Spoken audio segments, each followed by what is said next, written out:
నమస్తే STV news కి స్వాగతం. నా పేరు రేవతి. ముందుగా ముఖ్యాంశాలు.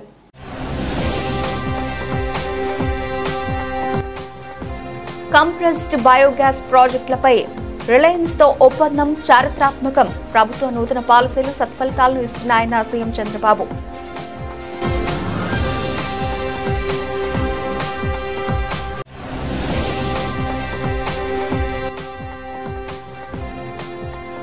తూర్పు కాపుల అభివృద్ధి చంద్రబాబుతోనే సాధ్యం వివరించిన రాష్ట్ర బీసీ సంక్షేమ శాఖ మంత్రి సబిత.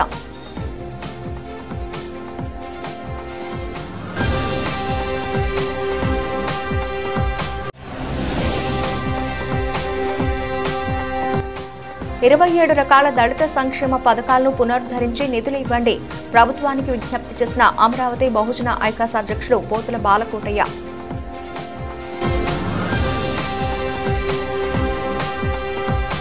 పెట్టుబడుల సాధనలో ఏపీ జోరు మీద ఉందని ముఖ్యమంత్రి నారా చంద్రబాబు నాయుడు అన్నారు. రాష్ట్ర ప్రభుత్వం నూతనంగా తీసుకొచ్చిన పారిశ్రామిక పాలసీలు సత్ఫలితాలను ఇస్తున్నాయని సీఎం అభిప్రాయపడ్డారు.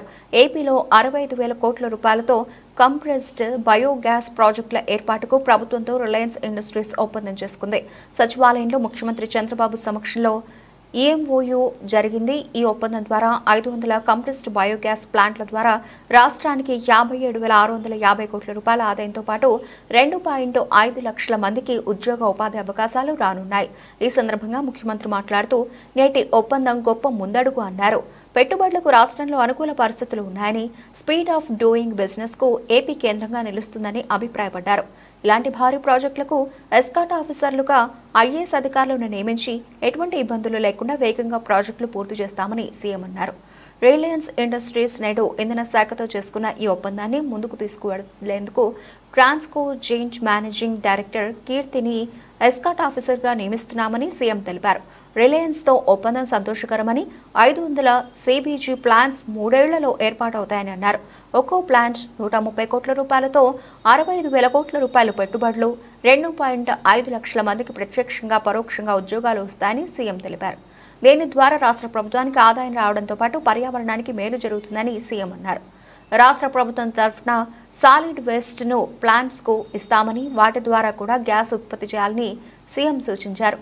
మున్సిపల్ సాలిడ్ వేస్ట్ ద్వారా కూడా ఉత్పత్తి సాధ్యం అయ్యేలా ప్లాంట్ల నిర్మాణం చేపడతామని రిలయన్స్ ప్రతినిధులు తెలిపారు. క్లీన్ ఎనర్జీ పాలసీ 2024 తెచ్చాం. దీని ద్వారా 10 లక్షల కోట్ల రూపాయల పెట్టుబడులు సాధించాలి అని లక్ష్యంగా పెట్టుకున్నామని, క్లీన్ ఎనర్జీపై యూనివర్సిటీ కూడా ఏర్పాటు చేయాలనే ఆలోచనలో ఉన్నామని సీఎం అన్నారు. As Reliance proudly partners with the visionary government of Andhra Pradesh to achieve a brighter and more sustainable future. It's going to be a transformative journey, and it would not have been possible without the progressive clean energy policy formulated by the AP government and under the guidance of Honorable Chief Minister Sri Nara Chandrababu Naidu Garu with his progressive policies. And with this, under this policy, the wasteland in the state will be utilized for setting up clean energy businesses, including bioenergy. Reliance has forever played an integral role in the growth of India. We have vowed to make the Prime Minister's dream of Atmanirbhar Bharat come true. In this context, our investments of rupees 40,000 crores near Kakinada in Andhra Pradesh to produce 30% of India's natural gas demonstrates our dedication to India's energy security. Today, we are building on this commitment through a major investment in bioenergy, a proposed investment of rupees 65,000 crores in the state of Andhra Pradesh. This groundbreaking initiative will revitalize the vast tracts of wasteland, transforming them into hubs of sustainable energy production. This initiative will benefit Andhra Pradesh, the state of Andhra Pradesh, in 4 ways. First, it will transform Andhra Pradesh into one of the largest CBG producing states with 35 lakh metric tons of CBG produced annually. 35 lakh metric tons is equivalent to almost 14 million cubic meters. This is about half of the gas today produced from KG Basin, produced annually, and this will fuel growth within the state of Andhra Pradesh as well as India. This 35 lakh metric tons of CBG is roughly about 70% of the CNG consumed in India today. And even if I take an 8% growth in the CNG consumption, by the time all these investments will be complete, of course, I'm assuming it will be about 4 years. Mr. Lokesh is pushing me to do it faster, but even if I take 4 years, even at that time, this will be 50% of India's CNG production, consumption. Andhra Pradesh assembly budget సమావేశాలు బుధవారం ఉదయం 9 గంటలకు ప్రారంభమయ్యాయి. ప్రశ్నోత్తరాల సమయం కొనసాగుతోంది. చింతలపూడి ఎత్తిపోతల పథకం, వీధి కుక్కల బెడద, గ్రామ, వార్డు, మహిళా సంరక్షణ కార్యదర్శులు, విశాఖలో మెట్రో రైల్ నిర్మాణం, ఇరిగేషన్ కాలువల ఆధునీకరణ, రాష్ట్రంలో జాతీయ విద్యా సంస్థలు, ప్రభుత్వ శాఖలో ఉన్న ఖాళీల భర్తీ, గిరిజన ప్రాంతాల్లో మౌలిక సదుపాయాల కల్పన, డిఎస్సి 1998 తదితర వాటిపై చర్చ జరగనుంది. ప్రశ్నోత్తరాల అనంతరం 2024-25 ఆర్థిక బడ్జెట్పై చర్చ జరుగుతుంది.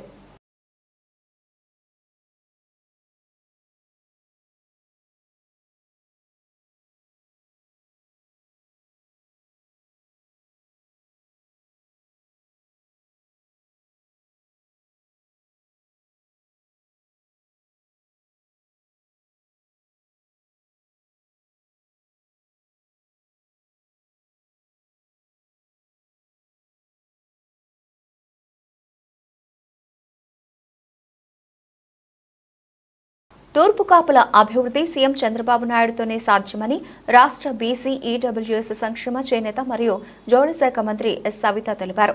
తూర్పు కాపు కార్పొరేషన్ చైర్పర్సన్గా శ్రీకాకుళం జిల్లా జనసేనకు పాలవలస యశస్వి ఎంపికైన విషయం తెలిసిందే.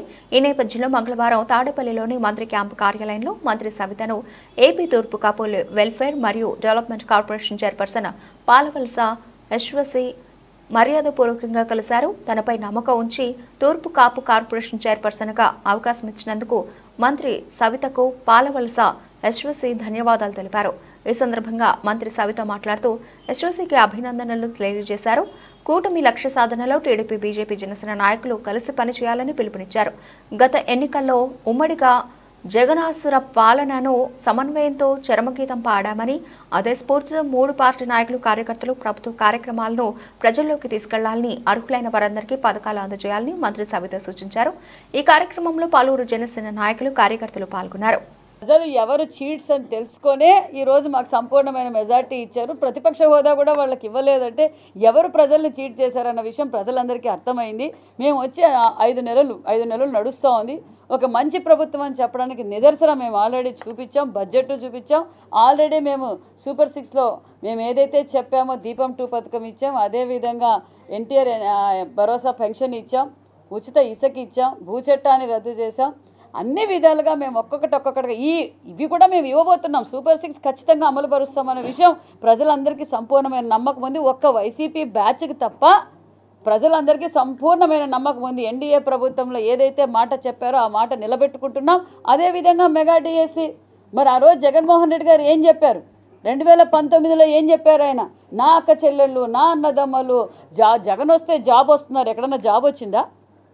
మరి ఈరోజు తొలి సంతకమే మెగా డిఎస్సి మీద 16,000 చిల్లల కింద మొదటి సంతకం పెట్టాం. ఈరోజు కూడా మేము బీసీ వెల్ఫేర్ తరఫున కూడా అన్ని జిల్లాల్లోనూ, జిల్లా హెడ్ క్వార్టర్స్లోనూ డిఎస్సి కోచింగ్ సెంటర్, ఉచిత కోచింగ్ సెంటర్లు కూడా ఏర్పాటు చేస్తున్నాం.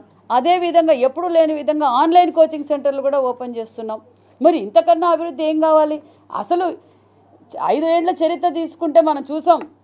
జగన్మోహన్ రెడ్డి గారి చరిత్ర అంతా ఆయన వచ్చి కూర్చుంటే అసెంబ్లీలో తెలిసేది ఆయనకి. అది చెప్పాక ఆన్సర్ చెప్పేకి చేతగాక ఈరోజు నేను ఢిల్లీకి వెళ్తా, బొంబాయికి వెళ్తాను అంటున్నారు.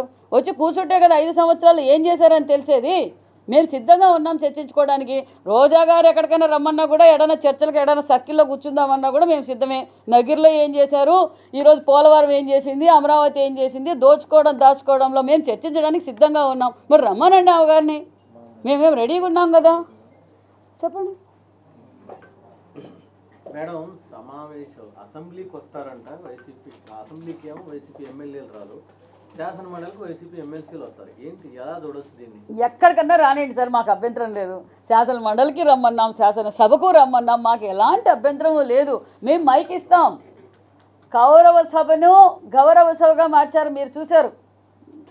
గౌరవ సభని కౌరవ సభగా మార్చారు. మేము కుటుంబ సమేతంగా, మేము 100 సార్లు చెప్పేది ఒకటే, కుటుంబ సమేతంగా అసెంబ్లీ చూడొచ్చు. దాంట్లో మా ముఖ్యమంత్రి గారు, మా స్పీకర్ గారు అనుభవం గల వ్యక్తులు. సభని ఏ విధంగా నడపాలో వాళ్ళకి తెలుసు. వాళ్ళు ధైర్యంగా వచ్చి వాళ్ళ పులివెందుల గురించి మాట్లాడతారా, రాష్ట్ర భవిష్యత్తు గురించి మాట్లాడతారా, మంచి సూచనలు ఇస్తే మేము స్వీకరించడానికి సిద్ధంగా ఉన్నాం. పులివెందుల్లో అనేక సమస్యలు ఉన్నాయి మేడం, మరి వచ్చి మాట్లాడొచ్చు కదా. మీరు ఆ జిల్లా ఇన్ఛార్జ్ మంత్రి, మీకేమైనా సమస్యలు దృష్టికి వచ్చాయా? మరి పులివెందుల గురించి 96 సమస్యలు వచ్చాయి సార్, చెప్పుకోవడానికి అవమానంగా ఉంది. మరి ముఖ్యమంత్రిగా నేను పనిచేసా, నేను రాయలసీమ బిడ్డ, నేను రాయలసీమ పులి బిడ్డ, అది ఇది అన్నారు. అక్కడ తాగునీరు లేవు, కనీస వసతులు కూడా లేవు పులివెందుల్లో. మరి ఆయన మాట్లాడొచ్చు కదా వచ్చి, ముఖ్యమంత్రి గారు, మాజీ ముఖ్యమంత్రి గారు. పులివెందులు ఎమ్మెల్యేగానే రావచ్చు, మేమేం వద్దన్నామా? ప్రతిపక్ష హోదా ఎలా వస్తుందో తెలీదా ముఖ్యమంత్రి ఆయనకి, జగన్మోహన్ రెడ్డి గారికి? 40% ఓట్లు ఉంటే కాదు, ప్రతిపక్షంలో కూర్చొని ఎమ్మెల్యే సీట్లు ఉంటే ఖచ్చితంగా వస్తుందన్న విషయం ప్రపంచాన్ని అందరికీ తెలుసు. మరి ముఖ్యమంత్రిగా పనిచేసిన ఆయనకి తెలియదా చెప్పండి? జిల్లా ఇన్ఛార్జ్ మంత్రిగా పులివెందుల సమస్యలు ఏమైనా తీరుస్తున్నారా? ఖచ్చితంగా తీరుస్తాం. వెనుకబడిన తరగతుల సంక్షేమానికి సంబంధించి అనేక కార్యక్రమాలు రూపొందించి అమలు చేస్తున్న విషయం అందరికీ తెలిసిందే. సెప్టెంబర్ మాసంలో డిపార్ట్మెంట్స్ వారీగా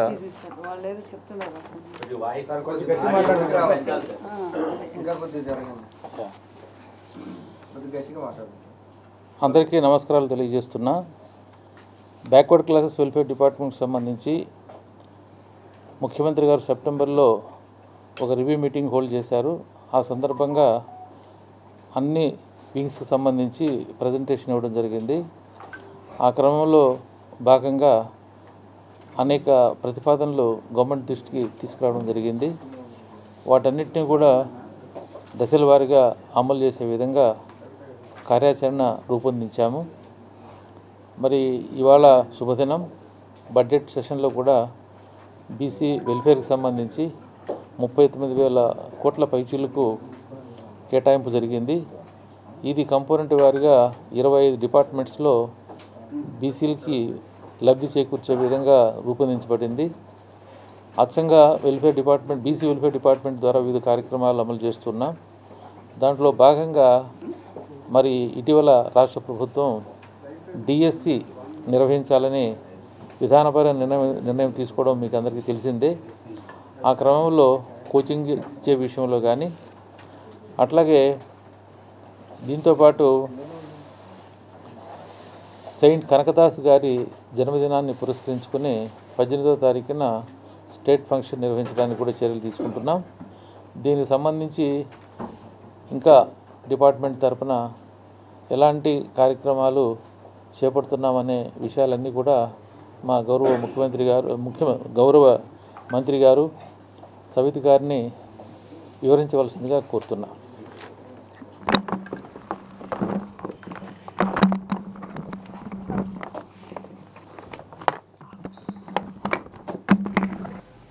ఎన్టీఆర్ జిల్లా పరిటాలలోని ఎంవీఆర్ కాలేజీలో నిర్వహించిన మెగా జాబ్ మేళా నిరుద్యోగులు తరలివచ్చారు. ఎంవీఆర్ కాలేజ్ మరియు మ్యాజిక్ బర్గ్స్ ఇండియా ఫౌండేషన్ సంయుక్తంగా చేపట్టిన ఈ జాబ్ మేళాలో 54 పైగా కంపెనీలు పాల్గొన్నారు. ఇంటర్వ్యూలలో పాల్గొని ఎంపికైన వారు ఉద్యోగాలను పొందనున్నారు. ఎన్టీఆర్ జిల్లా పరిటాల్లోని ఎంవీఆర్ కాలేజీలో నిర్వహించిన మెగా జాబ్ మేళా నిరుద్యోగులు తరలివచ్చారు. ఎంవీఆర్ కాలేజీ మరియు మ్యాజిక్ బర్గ్స్ ఇండియా ఫౌండేషన్ సంయుక్తంగా చేపట్టిన ఈ జాబ్ మేళాలో 54కు పైగా కంపెనీల ప్రతినిధులు పాల్గొన్నారు. ఇంటర్వ్యూలలో ఎంపికైన త్వరలోనే ఉద్యోగాలను పొందనున్నారు. ఈ సందర్భంగా ప్రిన్సిపల్ ఏడుకొండలు మాట్లాడుతూ నిరుద్యోగులకు ఉపాధి కల్పించాలనే లక్ష్యంగా మెగా జాబ్ మేళాలు నిర్వహిస్తున్నామని తెలిపారు. దేశంలోని వివిధ ప్రాంతాల నుంచి కంపెనీల ప్రతినిధులు హాజరై ఇంటర్వ్యూలు చేశారని తెలిపారు. 10 నుంచి డిగ్రీ వరకు మాత్రమే కాకుండా ఐటీఐ, డిప్లొమా వంటి కోర్సులు చేసిన వారికి కూడా ఉద్యోగ అవకాశాలు ఏర్పాటు చేశామన్నారు. యువత పెద్ద ఎత్తున పాల్గొని జాబ్ మేళాని సద్వినియోగం చేసుకున్నారని, ఎంపికైన వారికి త్వరలోనే కంపెనీలు జాయినింగ్ ఆర్డర్స్ను అందిస్తాయని తెలిపారు. ఈరోజు MVR college of engineering and టెక్నాలజీలో జాబ్ మేళా నిర్వహిస్తున్నాము. దీనికి ఇప్పటిదాకా 3,000 మంది స్టూడెంట్స్ రిజిస్టర్ అయ్యారు, అటెండ్ అవుతున్నారు. సో దాదాపు 54 కంపెనీల నుంచి హెచ్ఆర్స్ వచ్చారు. 54 కంపెనీ వాళ్ళు పార్టిసిపేట్ చేస్తున్నారు. ఈ 54 కంపెనీల నుంచి మోర్ దెన్ 100 మెంబర్స్ హెచ్ఆర్స్ కాలేజీకి వచ్చి ఇక్కడ రిక్రూట్ చేసుకుంటున్నారు. సో క్వాలిఫికేషన్ వచ్చేసి 10th క్లాస్ నుంచి పోస్ట్ గ్రాడ్యుయేషన్ వరకు ఉంది క్వాలిఫికేషన్. సో వాళ్ళకి సంబంధించిన క్వాలిఫికేషన్ ప్రకారం వాళ్ళు ఇంటర్వ్యూకి అటెండ్ అవుతున్నారు, సెలెక్ట్ అవుతున్నారు. సో ఇది ఈ మెగా జాబ్ మేళా ఈ మ్యాజిక్ బస్ ఇండియా ఫౌండేషన్ వారి సహకారంతో మా క్యాంపస్లో నిర్వహిస్తున్నాము. సో దీనికి మా మేనేజ్మెంట్ కూడా పూర్తిగా వాళ్ళ సహాయ కార్యక్రమాలు అందిస్తున్నారు. సో స్టూడెంట్స్ అందరికి కూడా అన్ని ఫెసిలిటీస్ ప్రొవైడ్ చేశాము. సో ఇక ఈవినింగ్కి దాదాపు ఒక 5,000 మంది వరకు మేము ఎక్స్పెక్ట్ చేస్తున్నాము. రిజిస్ట్రేషన్స్ కానీ ఇవన్నీ కంప్లీట్గా అవుతున్నాయి. సో కాలేజ్ మేనేజ్మెంట్ కానీ యాజ్ ఎ ప్రిన్సిపాల్గా నేను చాలా హ్యాపీగా ఉన్నాను. సో మా చైర్మన్ గారు ఆయన సలహాలు, ఆయన సపోర్ట్తో ఈ జాబ్ మీద నిర్వర్తిస్తున్నందుకు నాకు చాలా సంతోషంగా ఉంది. I'm doctor Yedukondalu, principal of MVR college of engineering and technology. నేను చెప్పచ్చా? ఓకేనా? Okay sir. ఐఎమ్ డాక్టర్ ఉదరా Yedukondalu, principal of MVR college of engineering and technology. మా చైర్మన్ గారు శ్రీ మొత్తవరపు శ్రీనివాస్ బాబు గారు ఆధ్వర్యంలో ఈరోజు మ్యాజిక్ బస్ ఇండియా ఫౌండేషన్ వారి సహకారంతో జాబ్ మేళా కాలేజీలో నిర్వహిస్తున్నాము. ఈ జాబ్ మేళాకి ఇప్పటి వరకు అందిన సమాచారం ప్రకారము 3,000 మంది రిజిస్టర్ అయ్యారు. దాదాపు 54 కంపెనీల నుంచి 54 కంపెనీలు మా కాలేజీకి వచ్చారు రిక్రూట్మెంట్ ప్రాసెస్ చేసుకోవడానికి. సో ఈ 54 కంపెనీల నుంచి సుమారుగా 100కు పైగా హెచ్ఆర్స్ వచ్చి ఈ రిక్రూట్మెంట్ ప్రాసెస్ జరుగుతున్నది. సో ఇప్పటి వరకు దగ్గర 3,000 మంది స్టూడెంట్స్ రిజిస్టర్ అయ్యారు, 3,000 మంది ఇంటర్వ్యూలో పాల్గొన్నారు. సో వాళ్ళకు ఉన్న క్వాలిఫికేషన్ ప్రకారం వాళ్ళు వివిధ కంపెనీల్లో ఇంటర్వ్యూలకి అటెండ్ అవుతున్నారు. సో ఈరోజు సాయంత్రానికి ఇంచుమించుగా ఒక 5,000 మంది వస్తారని మేము ఆశిస్తున్నాము. సో వీరికి కావాల్సిన సౌకర్యములన్నీ కూడా మా మేనేజ్మెంటు చాలా కేర్ఫుల్గా ప్లాన్ చేసుకొని వాళ్ళకి కావాల్సిన సదుపాయాలు కల్పిస్తూ ఇంటర్వ్యూస్ కండక్ట్ చేస్తున్నాము. సో ఈ విషయం తెలియజేసినందుకు నాకు చాలా సంతోషంగా ఉంది. సో స్టూడెంట్స్ కూడా చాలా డిస్ట్రిక్ట్స్ నుంచి ఆల్ ఓవర్ ద స్టేట్ నుంచి దీంట్లో చాలా హ్యాపీగా పార్టిసిపేట్ చేశారు. సో ఇలా ముందు కూడా మా చైర్మన్ గారు శ్రీ మొత్తవరపు శ్రీనివాస్ బాబు గారి ఆధ్వర్యంలో మా కాలేజీలో ఇంకా కొన్ని కంపెనీస్తో ఇలా డ్రైవ్ చేస్తామని తెలియజేయడానికి హ్యాపీగా ఫీల్ అవుతున్నాను. శివరామకృష్ణ క్షేత్రంలో పునర్నిర్మితమైన నూతన భవన సముదాయం శారదా సదనం ధార్మిక భవన సముదాయాన్ని ఈ నెల 17వ తేదీ ఆదివారం సాయంత్రం శృంగేరి శారదా పీఠం ఉత్తరాధికారి విధుశేఖర భారతి ప్రారంభిస్తారని శివరామకృష్ణ క్షేత్రం ధర్మాధికారి శ్లిష్లా హనుమత్ ప్రసాద్ తెలిపారు. శివరామకృష్ణ క్షేత్రంలో మంగళవారం నిర్వహించిన విలేకరుల సమావేశంలో వివరాలు వెల్లడించారు. శివరామకృష్ణ క్షేత్రంలో 17వ తేదీ నుంచి 4 రోజుల పాటు స్వామి విజయయాత్ర చేస్తారని, సందర్భంగా ధార్మిక భవనాలను ప్రారంభిస్తారని తెలిపారు. రోజు భక్తులకు అనుగ్రహ భాషణ చేస్తారని తెలిపారు. 18వ తేదీ సత్యనారాయణపురంలోని పాదుకా క్షేత్రం మారుతే వ్యాయామశాలను దర్శిస్తారని, యనమన కుదురులోని శివాలయంలో జరిగే కుంభాభిషేకంలో పాల్గొంటారని, రాత్రి 7 గంటలకు ముఖ్యమంత్రి నారా చంద్రబాబు నాయుడు స్వామీజీని కలుస్తారన్నారు. 19వ తేదీ దుర్గమల్లేశ్వర స్వామి వారి దేవాలయంలో ప్రత్యేక పూజలు నిర్వహిస్తారని, 20వ తేదీ ఉదయం శివరామకృష్ణ క్షేత్రం దేవాలయ సముదాయంలో కుంభాభిషేకం కార్యక్రమం నిర్వహిస్తారని వివరించారు. పూజల అనంతరం స్వామి నరసరావుపేట వెళతారని వివరించారు. సమావేశంలో కార్యక్రమ నిర్వాహకులు గుండూరి చంద్రమౌళి, జొన్నవిత్తుల ప్రభాకర్ శాస్త్రి, గుండూరి రమా సత్యనారాయణ పాల్గొన్నారు. బ్రోచర్ను అతిథులు ఆవిష్కరించారు. శ్రీ గురుభ్యో నమః. ఈ నెల కార్తీక మాసం అన్న విషయం మనందరికీ తెలిసిందే. విశేషంగా శివారాధన జరుగుతున్నటువంటి కాలం. ఈ శివారాధన కాలంలో సాక్షాత్తు శంకరులుగా ఉన్నటువంటి నడయాడుతున్నటువంటి జగద్గురువులు శృంగేరి శారదా పీఠాధీశ్వరులు రేపు మన నగరానికి విచ్చేయటం, వారు 17వ తారీఖు సాయంత్రం విజయవాడ వచ్చి 20వ తారీఖు సాయంత్రం విజయవాడ నుంచి నరసరావుపేట ప్రయాణం అవటం జరుగుతుంది.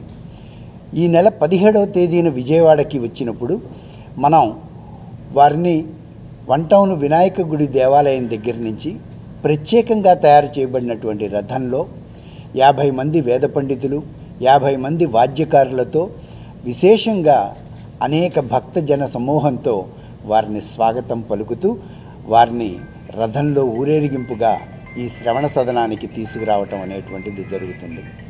వారిక్కడికి వచ్చిన తర్వాత వారి యొక్క ఆశీస్సులతో ఇక్కడ ఉన్నటువంటి ఈ దేవాలయంలో పనిచేస్తున్నటువంటి అర్చకులందరూ వారికి చేసిన విజ్ఞప్తి మేరకు అక్కడ వారి ఇక్కడ ఏర్పాటు చేయబడినది.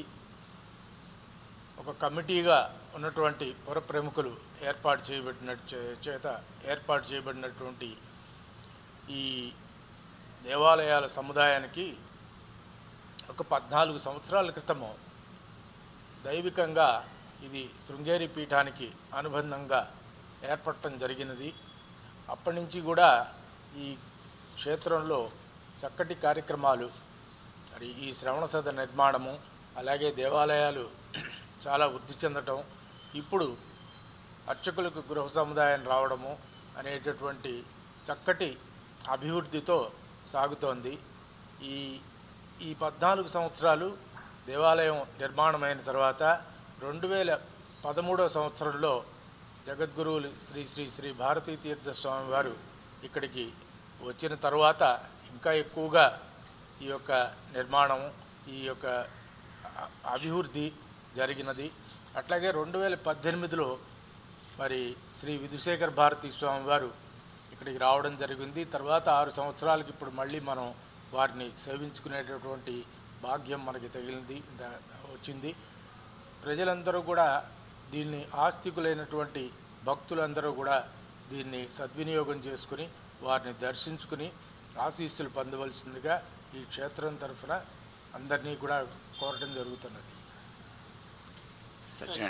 ఇప్పుడు మీ అందరికీ చూపించబోయే ఈ విజయయాత్ర ఆహ్వాన పత్రికలో సమయం, తేదీతో సహా క్షుణ్ణంగా జగద్గురువుల విజయయాత్ర ఆశాంతం విజయవాడ ఎప్పుడు వస్తారు, మళ్ళీ విజయవాడ నుంచి ఎప్పుడు వెళ్తారు, ఇందాక మా ధర్మాధికారి గారు చెప్పారు. అది ఇందులో కూడా వివరంగా ఉంది.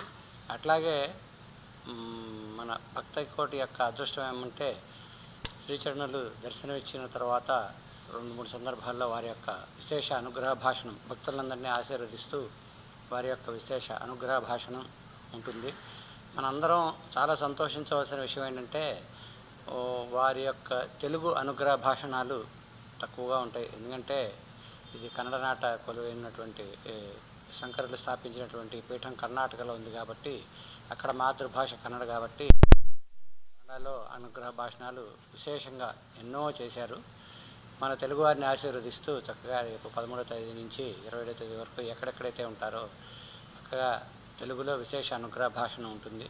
అది విని చక్కగా శ్రీచరణులు జగద్గురువులు మనకి వారు ఆశీర్వదించింది ఆ అనుగ్రహ భాషణం విని చక్కగా ఆచరించి అందరూ ఉత్తమమైన మార్గంలో నడిచి జగద్గురువుల కృపకు పాత్ర కావాల్సిందిగా ప్రార్థన.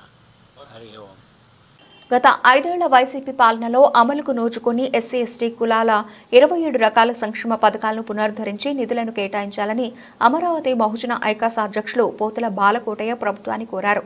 మంగళవారం విజయవాడలోని ప్రెస్ క్లబ్లో ఆయన మీడియా సమావేశం ఏర్పాటు చేశారు. మాజీ ముఖ్యమంత్రి వైఎస్ జగన్మోహన్ రెడ్డి పరిపాలనలో దగా పడ్డది, దిగాలు పడ్డది ఎస్సీ ఎస్టీలే అన్నారు. 5 ఏళ్లు నెత్తినోరు కొట్టుకుని చెప్పిన జగన్మోహన్ రెడ్డి వినలేదన్నారు. దశాబ్దాలుగా ఆయా ప్రభుత్వాలు అమలు చేసిన సంక్షేమ పథకాలతో పాటు ఎస్సీ ఎస్టీ సప్లాన్ నిధుల కోసం పోరాడామని గుర్తు చేశారు. సంక్షేమ పథకాల అమలు లేక దళిత బిడ్డలు ఊళ్లు వదిలి హైదరాబాద్, చెన్నై, బెంగళూరు వలసపోతున్నట్లు తెలిపారు. దీర్ఘకాలిక జీవనోపాధికి మార్గాలైన 27 రకాల సంక్షేమ పథకాలకు కూటమి ప్రభుత్వం మోక్షం కలిగించాలని ముఖ్యమంత్రికి విజ్ఞప్తి చేశారు. వైకాపా రాకాసి పాలనలో ప్రాణాలు మానాలు పోయిన దళిత బిడ్డలపై విచారణ కమిటీ వేసి న్యాయం చేయాలని పేర్కొన్నారు. మాజీ ముఖ్యమంత్రి జగన్మోహన్ రెడ్డి అసెంబ్లీకి రానని 10 మంది ఎమ్మెల్యేలను కూడా వెళ్లొద్దని అలిగారని బొంగమూతి పెట్టారని ఎద్దేవా చేశారు. 5 ఏళ్ల పాటు జగన్ చెప్పిన దద్దమ్మల శాసన మండలిలో కాలక్షేపం చేసేలా ఉన్నారని, పవిత్రమైన శాసనసభకు మాత్రం రారని తెలిపారు. ఎలక్ట్రానిక్ మీడియా మిత్రులందరూ కూడా నమస్కారాలు, జై భీములు. మిత్రులారా, గత 5 ఏళ్లుగా మాజీ ముఖ్యమంత్రి వైఎస్ జగన్మోహన్ రెడ్డి గారి పరిపాలనా కాలంలో ప్రజా రాజధాని అమరావతి కోసం కానీ లేదా మా దళిత బహుజన కులాల సంక్షేమ పథకాల కోసం కానీ లేదా ఎస్సీల మీద ఎస్టీల మీద గత 5 ఏళ్ళలో జరిగిన దాడులు, దౌర్జన్యాలు, హత్యలు, అత్యాచారాలు, మానభంగాలు, శిరోమండనాల గురించి కానీ తరచూ మీడియా మిత్రులుగా మీ ముందుకు నేను వచ్చేవాడిని.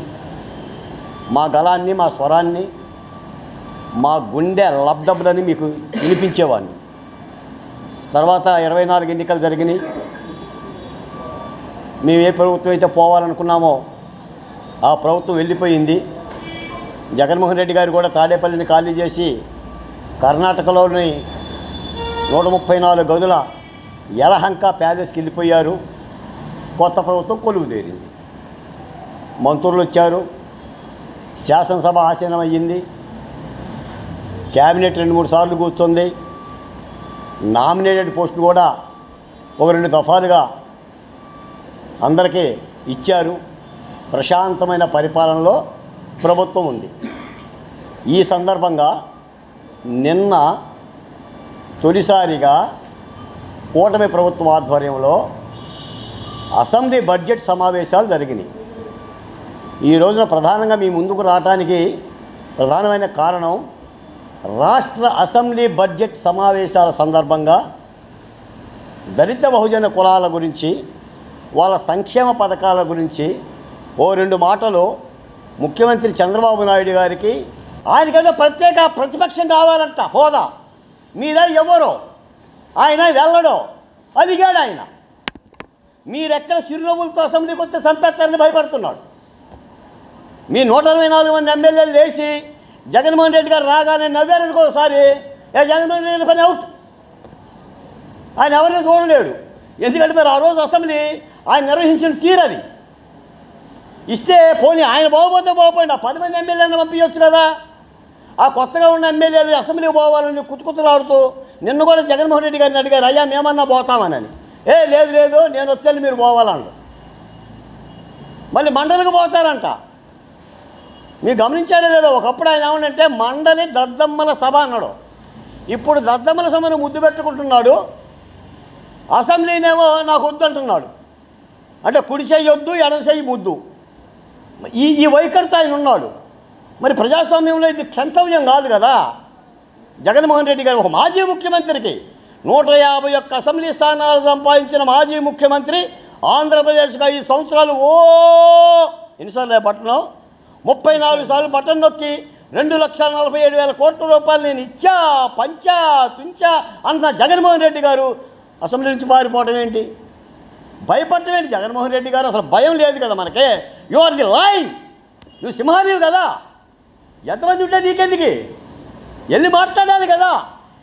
నువ్వు మైకి తీసుకుంటే బాగా చెప్తావు కదా, మైక్ ఇస్తారు స్పీకర్ గారు, వాళ్ళు ఆహ్వానిస్తున్నారు మిమ్మల్ని, ఎప్పుడు వస్తారానని.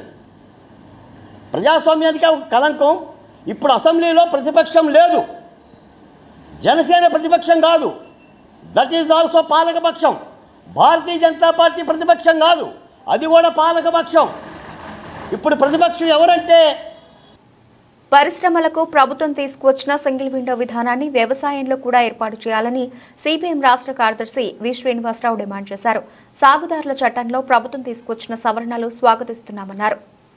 రాష్ట్ర ప్రభుత్వం తీసుకువచ్చిన ఆంధ్రప్రదేశ్ సాగుదారుల హక్కు చట్టం 2024పై సవరణలు ఆంధ్రప్రదేశ్ కౌలు రైతుల సంఘం ఆధ్వర్యంలో ఎంబీబీకే భవన్లో రౌండ్ టేబుల్ సమావేశం నిర్వహించారు. ఈ సందర్భంగా రైతు సంఘాల నాయకులు మాట్లాడుతూ రాష్ట్ర ప్రభుత్వం తీసుకొచ్చిన ఆంధ్రప్రదేశ్ సాగుదారుల హక్కు చట్టం 2024పై కౌలు రైతుల హక్కులను కాపాడడానికి 35 సవరణలు ప్రభుత్వానికి ప్రతిపాదిస్తున్నామన్నారు. కౌలు రైతులందరికీ భూ యజమాని సంతకంతో సంబంధం లేకుండా గ్రామ సభల ద్వారా కౌలు గుర్తింపు కార్డులు ఇవ్వాలని సాగుదారుల చట్టంలో ప్రభుత్వం తీసుకొచ్చిన సవరణలు స్వాగతిస్తున్నామన్నారు. పరిశ్రమలకు ప్రభుత్వం తీసుకొచ్చిన సింగిల్ విండో విధానాన్ని వ్యవసాయంలో కూడా ఏర్పాటు చేసి కౌలు రైతుల హక్కులను కాపాడాలన్నారు. స్కేల్ ఆఫ్ ఫైనాన్స్ ప్రకారం పంట రుణాలు మంజూరు చేయాలన్నారు. ప్రభుత్వ పథకాలు, నష్టపరిహారం, బీమా సబ్సిడీలలో కౌలు రైతులకు ప్రాధాన్యత ఇవ్వాలన్నారు. రౌండ్ టేబుల్ సమావేశం ద్వారా హక్కు చట్టం 2024పై చేయాల్సిన సవరణలు వ్యవసాయ శాఖ మంత్రికి అధికారులకు డ్రాఫ్ట్ రూపంలో అందజేస్తామన్నారు. అట్లాగే ఏ సవరణలను ప్రతిపాదించారు, ఆ సవరణల యొక్క ఆవశ్యకత గురించి చాలా వివరంగా చక్కగా వివరించారు హరిబాబు గారు.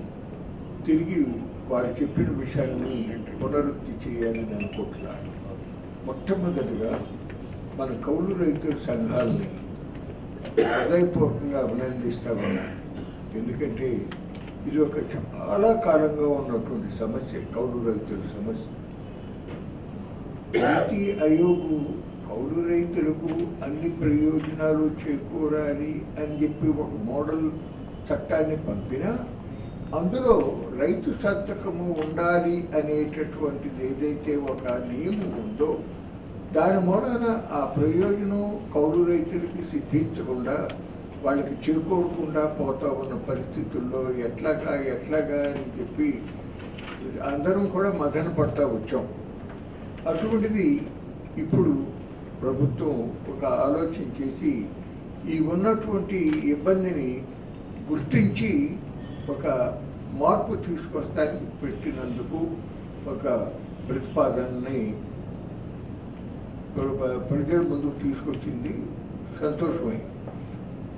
ప్రజాస్వామ్యంలో ఏంటంటే అసెంబ్లీలో కానీ పార్లమెంట్లో కానీ ఒక బిల్లు ప్రవేశపెట్టినప్పుడు ఆ బిల్లు వలన లాభం కానీ నష్టం కానీ ఎఫెక్ట్ అయ్యే వర్గాలు ఏవైతే ఉంటాయో స్టేక్ హోల్డర్స్ వాళ్ళతో చర్చించి ఆ బిల్లులో ఏ రకమైనటువంటి చేర్పులు మార్పులు చేయాలి అనేటటువంటి కన్సల్టేషన్ ప్రాసెస్ అనేది తప్పనిసరిగా జరగాలి. అటువంటి విధంగా మన రాష్ట్రంలో కూడా ఈ బిల్లు విషయంలో జరగాలని ఆ చర్చ జరిగిన సందర్భంలో చక్కగా పాయింట్లను వివరించడానికి ఇప్పుడు మన సంఘం వారు కౌలు రైతు సంఘం వారు ఏర్పాటు చేసినటువంటి ఈ గోష్ఠి ఉపయోగపడుతుంది. దాంట్లో కౌలు రైతులకు వాస్తవ సాగుదారుల చట్టం 2024 పేరుతో రాష్ట్ర ప్రభుత్వం రూపొందించినటువంటి ముసాయిదా చట్టానికి కౌలు రైతు సంఘం వివిధ రైతు సంఘాల నాయకులు కొన్ని సవరణలు ప్రతిపాదించారు. ప్రభుత్వ అధికారులు ఈ చట్టానికి ముందు మన రైతు సంఘాలను పిలిచి కొన్ని అభిప్రాయాలు తీసుకున్నారు. అది హర్షించదగిన పరిణామమే. కానీ కౌలు రైతుల యొక్క హక్కు, రక్షణ, సంక్షేమం ఈ 3 అంశాలను దృష్టిలో పెట్టుకొని ఈ సవరణలు ఉండాల్సిన అవసరం ఉంది. యజమాని సంతకం నిమిత్తం లేకుండా గుర్తింపు కార్డు ఇవ్వటం, లోన్లు ఇవ్వటం, దీంతోపాటు సోషల్ ఆడిట్, ఆర్బిట్రేషను ఇవి కూడా ఉండాల్సిన అవసరం ఉంది. ఈ సవరణలు కూడా ఆమోదించి రాష్ట్ర ప్రభుత్వం ఈ అసెంబ్లీ సెషన్లోనే వాస్తవ సాగుదారుల హక్కు చట్టాన్ని ప్రవేశపెట్టి ఆమోదింపజేసి ఈ నెక్స్ట్ ఇప్పుడు జరగబోయే రబీ సీజన్ నుంచి దాన్ని అమలు చేయడానికి పూనుకోవాలి. అన్ని కౌలు రైతు సంఘాల యొక్క జోక్యం వాళ్ళని పిలిచి వాళ్ళ యొక్క మద్దతుతోటి, వాళ్ళ భాగస్వామ్యంతో దీన్ని సమర్థవంతంగా అమలు జరపడానికి పూనుకోవాలని చెప్పి నేను కోరుతూ ఉన్నాను. సిడ్నీలో జరిగిన కామన్వెల్త్ సమావేశంలో మహిళా ఎమ్మెల్యేలను సమన్వయం చేసుకుంటూ ఆ సమస్యల పరిష్కారంపై చర్చ సాగిందని ఎంపీ దగ్గుబాటి పురంధేశ్వరి అన్నారు. సోషల్ మీడియాలో వచ్చే పోస్టులపై మహిళా ప్రజాప్రతినిధులు మానసికంగా కుంగిపోతున్నారని అన్నారు. ఇలాంటి అంశాలపై వారిలో మానసిక స్థైర్యం కల్పించేలా సెమినార్లు నిర్వహిస్తామని వివరించారు. సిడ్నీలో జరిగిన కామన్వెల్త్ సమావేశంలో భారత ప్రతినిధిగా పాల్గొనడం తనకు ఆనందంగా ఉందని ఏపీ బీజేపీ అధ్యక్షురాలు ఎంపీ దగ్గుబాటి పురంధేశ్వరి అన్నారు. మహిళా ఎమ్మెల్యేలను సమన్వయం చేసుకుంటూ ఆ సమస్యల పరిష్కారంపై చర్చ సాగిందని అన్నారు. కామన్వెల్త్ కాన్ఫరెన్స్ లో చాలా అంశాలపై చర్చించామని తెలిపారు. దురాచారాలు, వేధింపులు మహిళలపై ఎక్కువ అవుతున్నాయని చెప్పారు. సోషల్ మీడియాలో వచ్చే పోస్టులపై మహిళా ప్రజాప్రతినిధులు మానసికంగా కుంగిపోతున్నారని అన్నారు. ఇలాంటి అంశాలపై వారిలో మానసిక స్థైర్యం కల్పించేలా సెమినార్లు నిర్వహిస్తున్నామని తెలిపారు. అలాగే ఉద్దేశపూర్వకంగా చేసే దుష్ప్రచారంపై సైబర్ క్రైమ్ కింద కేసులు పెడతామని హెచ్చరించారు. సిడ్నీలో జరిగిన కాన్ఫరెన్స్ లో తనను మహిళా ఎంపీగా, వారికి చైర్మన్ గా AP assembly speaker Ayyanna Patrudu తనను పంపారని తెలిపారు. అన్ని సమావేశాల్లో పాల్గొనే అనేక అంశాలపై చర్చ చేసినట్లు తెలిపారు. ఏపీ స్పీకర్ హోదాలో అయ్యన్న పాత్రుడు కూడా సమావేశాలకు హాజరయ్యారని అన్నారు. తన మీద ఉంచిన బాధ్యతకు పూర్తి న్యాయం చేసేలా పనిచేస్తానని దగ్గుబాటి పురంధేశ్వరి పేర్కొన్నారు. కామన్వెల్త్కి సంబంధించినటువంటి 56 దేశాలకు ఉన్నటువంటి మహిళా బృందానికి ప్రాతినిధ్యం వహించేటువంటి అవకాశం నాకు లభించింది. ప్రత్యేకంగా భారతదేశంలో ఉన్నటువంటి కామన్వెల్త్ పార్లమెంటేరియన్స్ అంటే కేవలం పార్లమెంట్ సభ్యులు కాకుండా దేశవ్యాప్తంగా ఉన్నటువంటి మహిళా ఎమ్మెల్యేలు ఎవరైతే ఉంటారో వారందరితోటి సమన్వయం చేసుకుంటూ వారు ఎదుర్కొనేటువంటి సమస్యలు ఏవైతే ఉంటాయో వాటన్నిటినీ కూడా తెలుసుకుంటూ వాటిని పరిష్కారం చేయడం మాత్రమే కాకుండా కామన్వెల్త్ ఏదైతే సాధారణంగా ఒక్కొక్క కామన్వెల్త్ దేశంలో ప్రతిసారి కూడా కాన్ఫరెన్స్ నిర్వహించడం జరుగుతుంది. ఈసారి ఆస్ట్రేలియా సిడ్నీలో నిర్వహించారు. వచ్చే సంవత్సరం అయితే బహామాస్లో నిర్వహిస్తారు. ఆ మేరకు నిర్ణయం అయితే చేయటం జరిగింది. కనుక ఎప్పుడైతే ఈ కామన్వెల్త్ కాన్ఫరెన్స్ జరుగుతుందో జనరల్ అసెంబ్లీ ఉంటుంది, ఎగ్జిక్యూటివ్ అసెంబ్లీ ఉంటుంది. జనరల్ అసెంబ్లీలో మహిళా పార్లమెంటేరియన్స్ కావచ్చు లేదా మహిళా ప్రజాప్రతినిధులు కావచ్చు, వారు ఏ స్థాయి వారైనా సరే వారు ఎదుర్కొనేటువంటి సమస్యలు సాధారణంగా చాలా వరకు కూడా డిస్క్రిమినేషన్ ఏదైతే ఉంటుందో అది మహిళలు ఎదుర్కోవడం జరుగుతూ ఉంటుంది. అది మాత్రమే కాకుండా సీరియస్గా తీసుకోకపోవటం దగ్గర నుండి మహిళల పట్ల జరుగుతున్నటువంటి అంటే మహిళా ప్రజాప్రతినిధుల పట్ల జరుగుతున్నటువంటి దురాచారాలు, అదేవిధంగా వారి మీద వయలెన్స్ ఏదైతే ఉంటుందో, వయలెన్స్ అనేది కేవలం భౌతికంగా వారిని అటాక్ చేయటమో లేకపోతే వారిని ఇబ్బంది పెట్టడం లేకపోతే దెబ్బతీయటం కాకుండా సోషల్ మీడియాలో ఏవైతే వార్తలు వస్తాయో వారిని కొంచెం మానసికంగా కుంగదీసే విధంగా వారి చరిత్రహీనులుగా వారిని అక్కడ ప్రొజెక్ట్ చేయటం కావచ్చు, లేకపోతే వారి మీద అనేక రకాలైనటువంటి అభాండాలు వేయటం కావచ్చు. అంటే మానసికంగా మహిళా ప్రజాప్రతినిధుల్ని కుంగదేసే విషయాలు ఏవైనా సరే దాన్ని కూడా మెంటల్ వైలెన్స్ కింద తీసుకోవడం పరిగణించడం జరుగుతుంది. కనుక ఇటువంటి అంశాలన్నింటి మీద కూడా దేశంలో ఉన్నటువంటి మహిళా ప్రజాప్రతినిధులతో ఎప్పటికప్పుడు సంవాదిస్తూ వారిలో అవగాహన, అదేవిధంగా ఆత్మస్థైర్యాన్ని పెంచడానికి కావలసినటువంటి ట్రైనింగ్ కార్యక్రమాలు నిర్వహించుకుంటూ ఇవన్నీ కూడా తీసుకుని వెళ్ళి మళ్ళీ మనం కామన్వెల్త్లో ప్రస్తావించి వారి సహకారం అందుకునేటువంటి అవకాశం అనుకుంటుంది. సహకారం అంటే కేవలం ఇది ధన రూపేణా ఉండనవసరం లేదు, టెక్నాలజీ. ఇప్పుడు సైబర్ క్రైమ్ ఇందాక చెప్పినట్లుగా సోషల్ మీడియాలో మహిళల మీద వారి చరిత్ర మీద ఇబ్బందికరమైనటువంటి పోస్టింగులు పెట్టడం కావచ్చు, లేదా ప్రజాప్రతినిధులు వారి యొక్క కాన్స్టిట్యువెన్సీస్లో నియోజకవర్గాల్లో పని చేస్తున్నా కూడా వాళ్ళు పని చేయడం లేదు, కనబడటం లేదు, వారు ఎక్కడా కూడా ప్రజలకు అందుబాటులో ఉండడం లేదు అనేటువంటి ఒక దుష్ప్రచారం కావచ్చు. ఏ రకమైనటువంటి ఇబ్బంది అయినా కూడా సైబర్ క్రైమ్ కింద వీటిని బులెటిన్ ముగించే ముందు హెడ్లైన్స్ మరోసారి.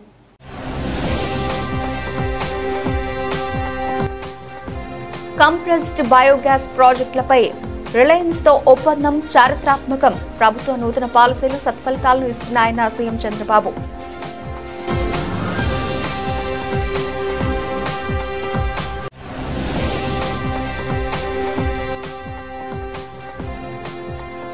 తూర్పు కాపుల అభివృద్ధి చంద్రబాబుతోనే సాధ్యం వివరించిన రాష్ట్ర బీసీ సంక్షేమ శాఖ మంత్రి సబిత.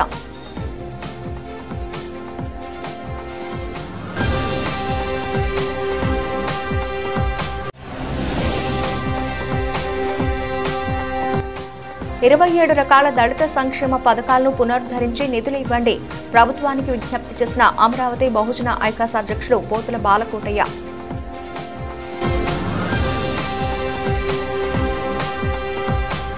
ఇవి ఇప్పటివరకు బులెటిన్ అప్డేట్స్. మరిన్ని అప్డేట్స్తో మళ్ళీ కలుద్దాం. అంతవరకు సెలవు. నమస్తే.